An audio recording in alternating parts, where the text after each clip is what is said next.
नमस्कार विद्यार्थियों, एक बार फिर से आपका ऑनलाइन क्लास में स्वागत है। जैसे कि आप स्क्रीन पर देख रहे हैं पैसिव वॉइस। आज हम पैसिव वॉइस पढ़ने वाले हैं।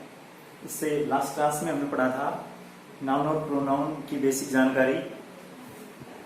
तो वो नाउन और प्रोनाउन की जो बेसिक जानकारी हमने पढ़ी थी ना, वो इस टॉपिक में बहुत महत्व रखेंगी। इसमें जिन्होंने वो वीडियो नहीं देखा है वो वीडियो देख लें, इस टॉपिक में बहुत काम आएगी वो। तो आज हम पढ़ रहे हैं पैसिव वॉइस। जैसा कि वॉइस होता है, वॉइस को हिंदी में बोलते हैं वाच्य। वॉइस को हिंदी में क्या कहते हैं? वाच्य। वॉइस दो प्रकार के होते हैं, एक होता है एक्टिव वॉइस और एक होता है पैसिव वॉइस। एक होता है एक्टिव वॉइस और एक होता है पैसिव वॉइस। एक्टिव वॉइस को हिंदी में बोलते हैं कर्तवाच्य, और पैसिव वॉइस को बोलते हैं कर्मवाच्य। कर्तवाच्य और कर्मवाच्य अर्थात इसमें नाम से स्पष्ट है, इसमें कर्ता प्रधान होता है। इसमें कौन प्रधान होता है? कर्ता। बल्कि इसमें कर्ता प्रधान नहीं होता है, वर्ब के आधार पर कर्म को प्रमुख बना दिया जाता है इसमें। तो इसमें कर्ता प्रधान होता है, इसमें कर्ता प्रधान नहीं होता है, इसमें कर्म को प्रधान बना दिया जाता है। तो एक्टिव वॉइस किस तरीके से आता है? देखो सेंटेंस में as subject, helping verb, verb, object. Subject, helping verb, verb और ऑब्जेक्ट, ये एक्टिव वॉइस में आता है। तो हमारे सामने एग्जाम में एक्टिव वॉइस का एक सेंटेंस दे दिया जाएगा, उसको हमें पैसिव वॉइस में बदलना होता है। तो एक्टिव वॉइस का सेंटेंस इस रूप में आएगा, सबसे पहले subject, helping verb, verb, object. हो सकता है कई सेंटेंस में हेल्पिंग वर्ब ना भी है, तो हमें कोई दिक्कत नहीं। तो पैसिव वॉइस में किस तरीके से बनाएंगे, देखो मैं आपको समझा देता हूं। पैसिव वॉइस में ऑब्जेक्ट को सब्जेक्ट बना दो, अर्थात ऑब्जेक्ट को सब्जेक्ट की जगह लिख दो, सब्जेक्ट को ऑब्जेक्ट की जगह लिख दो। ठीक है विद्यार्थियों, ऐसे इन दोनों का स्थान बदल देना है आपको। ऑब्जेक्ट को सब्जेक्ट की जगह लिख दो और सब्जेक्ट को ऑब्जेक्ट की जगह, उल्टा, दोनों को उल्टा कर दो। फिर उसके बाद में यहां क्या लिखेंगे? हेल्पिंग वर्ब, वर्ब की थर्ड फॉर्म। विद्यार्थी की ध्यान रखना है, पैसिव वॉइस में हमेशा वर्ब की थर्ड फॉर्म आती है।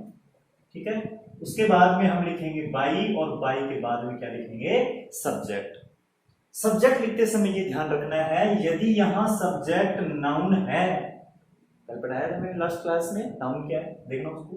यदि यहां नाउन है, नाउन का मतलब संज्ञा, किसी व्यक्ति, वस्तु, स्थान का नाम है, तो उस नाउन को तो ऐसे कैसे लिख देंगे, उसमें कोई फेरबदल नहीं करेंगे। और यदि यहां कोई प्रोनाउन है, तो प्रोनाउन मतलब जैसे I, my, me, we, our, us, you, your, you, he, his, him, she, her, it, its, it, they, their, them, है ना ये। तो प्रोनाउन है तो प्रोनाउन की यहां थर्ड फॉर्म में लिखेंगे। यदि यहां सब्जेक्ट नाउन है तो ऐसे कैसे लिख देंगे? प्रोनाउन है तो प्रोनाउन की थर्ड फॉर्म लिखेंगे।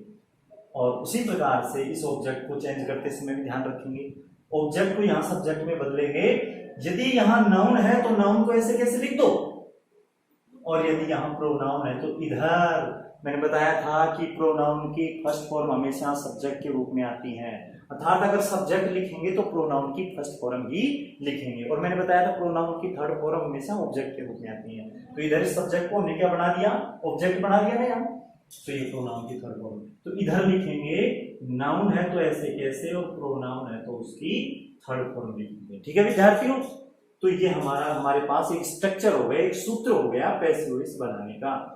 और सूत्र क्या है? सबसे पहले ऑब्जेक्ट लिखेंगे, उसके बाद हेल्पिंग वर्ब, उसके बाद वर्ब की थर्ड फॉर्म, उसके बाद बाय, और फिर सब्जेक्ट। इस तरीके से हम लिखेंगे। ये है सिंपल सेंटेंस, अफर्मेटिव सेंटेंस को चेंज करने का तरीका।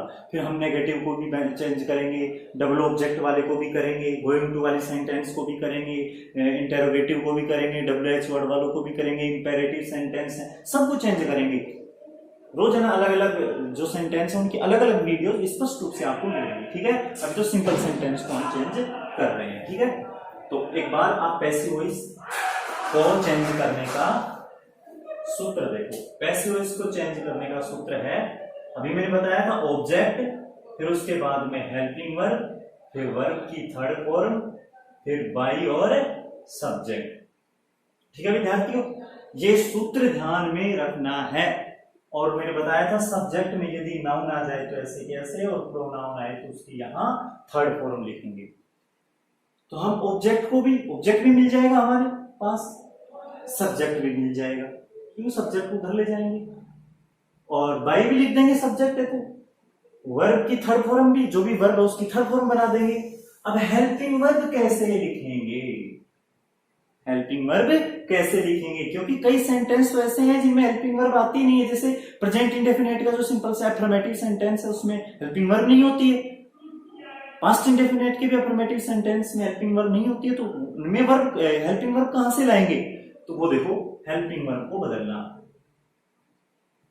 आज हम पढ़ेंगे हेल्पिंग वर्ब को बदलना, हेल्पिंग वर्ब को बदलेंगे। देखो किस प्रकार से बदलेंगे, अगर एक्टिव वॉइस में ये हेल्पिंग वर्ब आ जाए निम्न वाली, तो पैसिव वॉइस में हम ये लिखेंगे। देखो क्या लिखेंगे,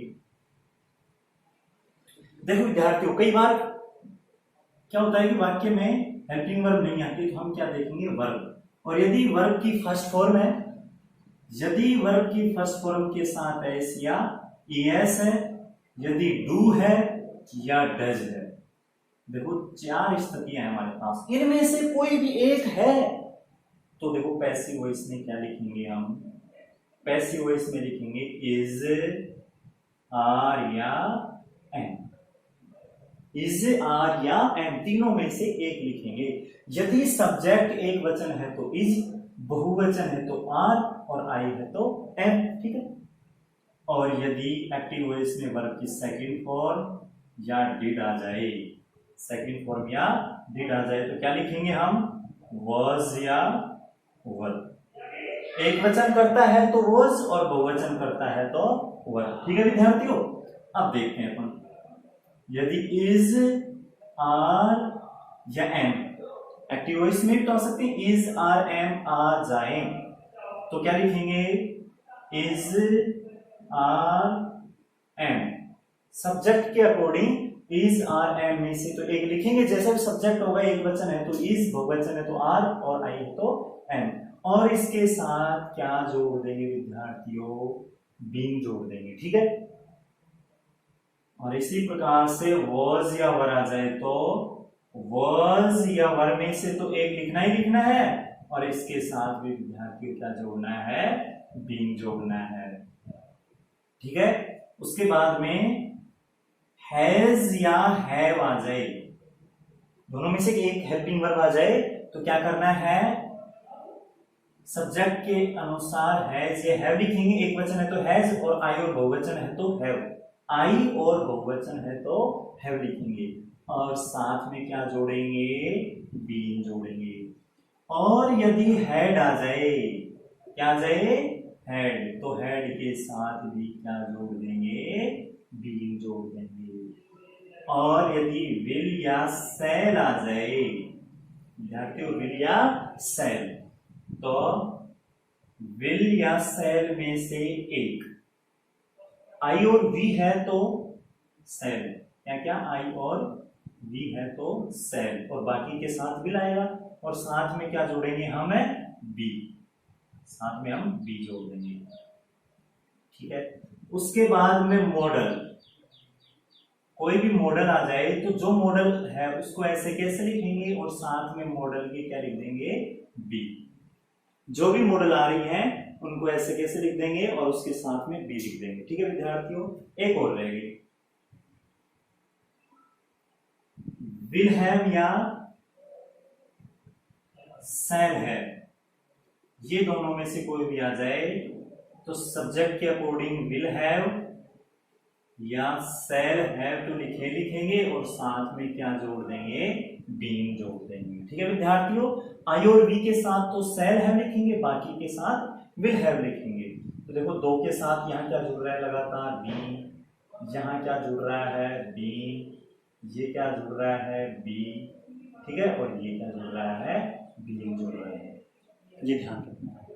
और एक बात और बता दूं मैं आपको, कई बार क्या होता है कि सिंपल सेंटेंस में तो कोई प्रॉब्लम नहीं आएगी हमें, सिंपल सेंटेंस में तो हेल्पिंग वर्ब के साथ लिख देंगे, लेकिन जो नेगेटिव है, इंटरोगेटिव है, WH वर्ड वाले हैं, दूसरे और प्रकार के सेंटेंस आएंगे, उनमें दिक्कत आएगी कि इनको कहाँ लिखें। तो इनको कहाँ लिखना है, जैसे बीइंग है, बीन है और बी है, इनको कहाँ लिखना है, ध्यान रखना विद्यार्थियों, वर्ब है ना, वर्ब की थर्ड फॉर्म से जस्ट पहले, तुरंत पहले लिखना है। वर्ब की थर्ड फॉर्म लिखना हो उससे जस्ट पहले इन्हीं को लिखेंगे, यदि ये वाक्य में लिखे जा रहे हैं तो, ठीक है। अब हमने पढ़ा कि मॉडल आ जाए, जो भी मॉडल आ जाए उसके साथ क्या लिखेंगे, बी। तो मैं एक बार विद्यार्थियों आपको बता देता हूं इधर कि मॉडल है कौन कौन सी। तो मॉडल है विद्यार्थियों can, could, shall, should, will, would, may, might, must, need not, ought to, used to, dare। ये विद्यार्थियों मॉडल्स हैं, ये मॉडल हैं, ये भी हेल्पिंग वर्ब के रूप में काम में आती हैं, ठीक है। तो मॉडल आ जाए तो जो मॉडल, मान लो कैन आ गई तो कैन को पैसिव वॉइस में लिख देंगे, उसके साथ क्या जोड़ देंगे, बी। मान लो वुड आ गया तो वुड को पैसिव वॉइस में लिख देंगे, उसके साथ क्या जोड़ देंगे, बी। जैसे ये आ गया, सेल आ गया तो सेल को पैसिव वॉइस में लिख देंगे और उसके साथ क्या जोड़ देंगे, बी। और विल और सेल में देख लेंगे, अगर सब्जेक्ट आई और बी है तो सेल, नहीं तो हम क्या लिख देंगे, विल लिख देंगे, ठीक है। कई बार ये इस तरीके से भी चेंज हो सकता है, विल आ जाए तो हम सेल भी लिख सकते हैं, सेल आ जाए तो विल भी, वो सब्जेक्ट के अनुसार होगा, ठीक है विद्यार्थियों। तो ये बहुत इंपॉर्टेंट पार्ट है पैसिव वॉइस का, अगर ये याद हो गया तो ये समझ लो पैसिव वॉइस का लगभग तुम्हारा पार्ट क्लियर हो गया। तो एक बार इसको देख लेते हैं। वर्ब की फर्स्ट फॉर्म ऐसे ही या डू या डज, अर्थात प्रेजेंट इंडेफिनेट, प्रेजेंट इंडेफिनेट आ जाए तो हम क्या लिखेंगे, इज और या एम। वर्ब की सेकंड फॉर्म या डिड आ जाए, अर्थात पास्ट इंडेफिनेट आ जाए तो हम वाज या वर लिखेंगे। Is are am present continuous आ जाए तो इज आर एम साथ में बीइंग लगा देंगे। वाज वर पास्ट कंटिन्यूअस आ जाए तो वाज वर के साथ भी क्या लगाएंगे, being. Has have present perfect tense आ जाए तो हैज हैव के साथ क्या लगाएंगे, being. Had past perfect tense आ जाए तो हैड के साथ भी बी लगाएंगे। विल या सेल तो उसके साथ भी बी लगाएंगे। मॉडल, मॉडल के साथ बी, और विल हैव, सेल हैव उसके साथ हम क्या लगाएंगे, बी। विद्यार्थियों बहुत सारी टेंस की हेल्पिंग वर्ब रह गई, वो मैंने नहीं लिखवाई, तो उन टेंसेज का पैसिव वॉइस परिवर्तन नहीं होता है, जो मैंने लिखवाया है इन्हीं का टेंस परिवर्तन होता है, ठीक है विद्यार्थियों। एक बार इसका अच्छे तरीके से देख लो, स्क्रीनशॉट ले लो, आगे हम सेंटेंस सोल्व करेंगे, ठीक है। स्क्रीनशॉट ले लो विद्यार्थी इसका।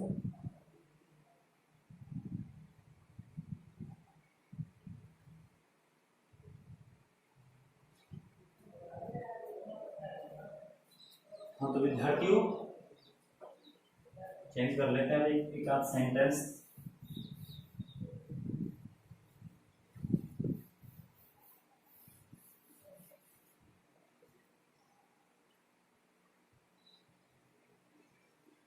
Ram writes a letter.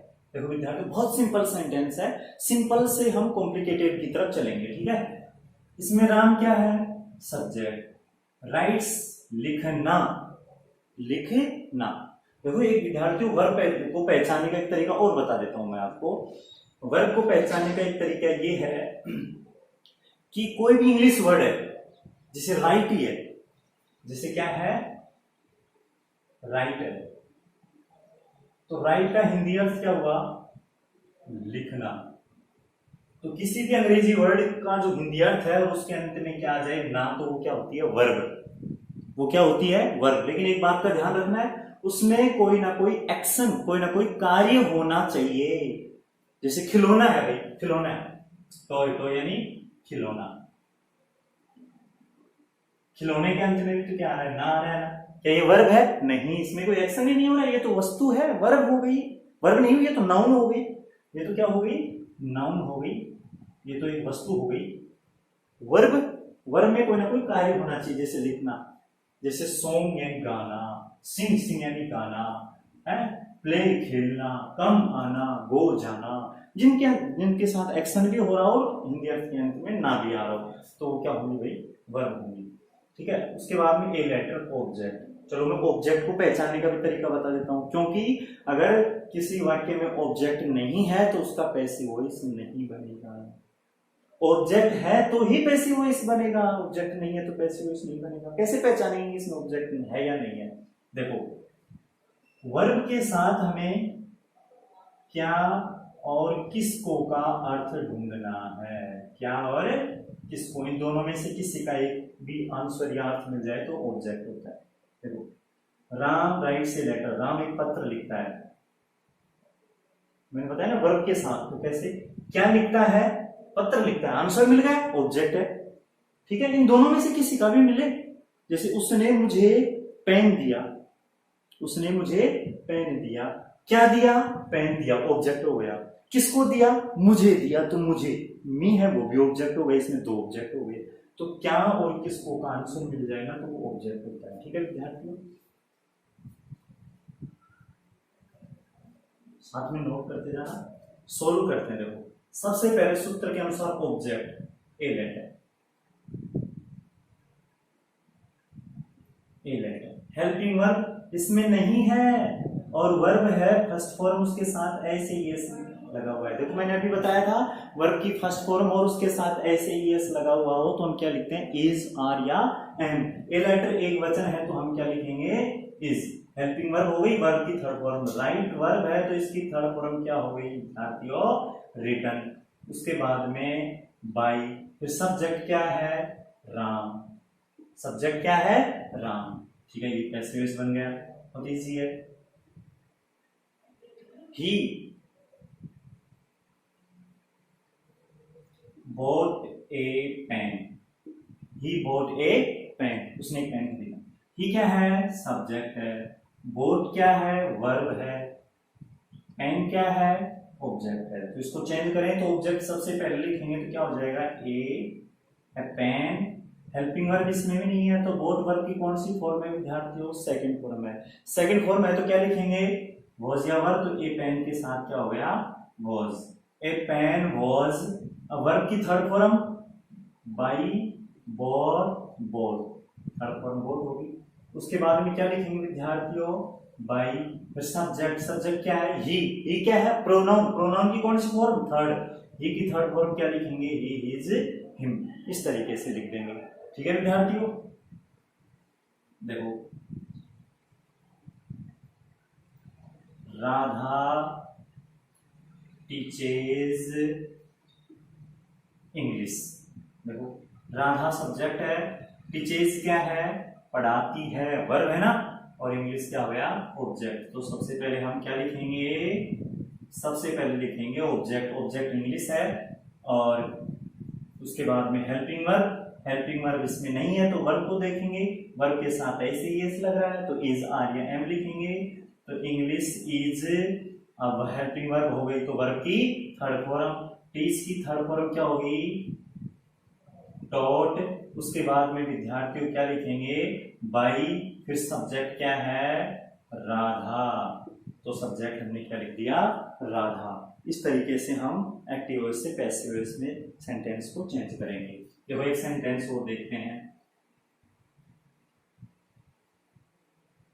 Mohit is, बहुत सिंपल सेंटेंस करवा रहा हूं, मोहित इज प्लेइंग क्रिकेट। ठीक है विद्यार्थियों, एक बार मनी मनी इसको सोल्व कर लो तुम, मैं करवाता हूं। मोहित क्या है इसमें, सब्जेक्ट है, इज, हेल्पिंग वर्ब है, प्लेइंग वर्ब है, क्रिकेट क्या है, ऑब्जेक्ट है। तो सबसे पहले हम क्या लिखेंगे विद्यार्थियों, ऑब्जेक्ट, ऑब्जेक्ट है क्रिकेट। हेल्पिंग वर्ब लिखेंगे, हेल्पिंग वर्ब इसमें है इज, तो इज, आर, एम आ जाए तो इज, आर या एम में से एक, और साथ में क्या लगाएंगे, बीइंग। तो देखो क्रिकेट सिंगुलर है तो इज, और इज के साथ क्या लगा दिया, बीइंग। फिर उसके बाद देखो वर्ब की थर्ड फॉर्म प्ले, प्ले की थर्ड फॉर्म क्या होगी विद्यार्थियों, प्लेड हो गई। ठीक है, मैंने बताया था ना कि बी बीन बीइंग ये कहाँ लिखी जाएंगी, कहाँ लगेंगी, वर्ब की थर्ड फॉर्म से तुरंत पहले। देखो ये तो सही जगह आ गई। उसके बाद में हम लिखेंगे वर्ब की थर्ड फॉर्म, वर्ब की थर्ड फॉर्म लिखी गई, फिर लिखेंगे बाई और फिर लिखेंगे सब्जेक्ट। सब्जेक्ट क्या है इसमें, मोहित, तो हमने लिख दिया ये लोग मोहित।